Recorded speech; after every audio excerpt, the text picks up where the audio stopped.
our this professional path using this idea of a Rubik's Cube as an analogy is because just like how the Rubik's Cube, when you work it, the 6 sides do not stay permanently all the time. They move around. So every time you click, click, click, click, this side might be yellow today, tomorrow might be yellow and blue, blue and green, green and orange, and all of a sudden it's all mixed up, right? So today you might be an elected official. After the election, if you lose, you might be a lobbyist. You might be a public interest advocate, and you might say, you know what, I'm so fed up with these politicians, I want to run and be a politician myself. You might be the staffer who one day says, hey, I've worked enough as a staffer, now I want to be the elected official.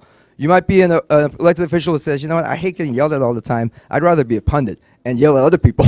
So then they become a consultant. And then somebody might say, you know, I've been a staffer for you all this time, give me a nice plum job so I can start running opportunities. So the staffer might be appointed as a commissioner or as a cabinet secretary or as an assistant secretary. So those 6 positions do not stay permanent. They're constantly moving around with each other.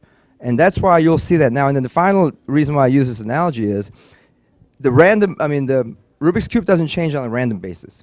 It does it on a methodical basis, right? Click, click, click, click. Those are the elections.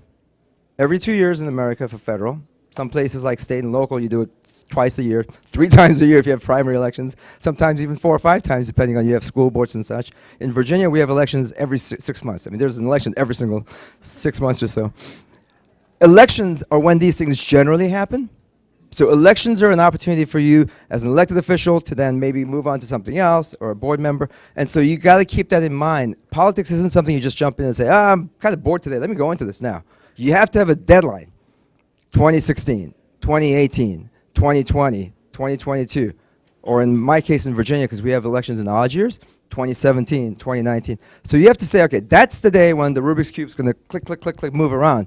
I'm here now, I want to be on that side. What do I do now between now and then to put myself in that position? So if you think about that as a way for us to frame the conversation, why is it that if you want to run for office, you don't say, okay, I'm going to get up and run for Congress like David Wu did. That's a rare occasion that he actually succeeded the first time out. Vast majority of people who run for the first time don't get that. So the first time out, if you want to run for something, maybe you think about, how about working as a staffer first? How about maybe joining an organization and maybe trying lobbying, like Fiona was saying, going down and talking to the elected officials?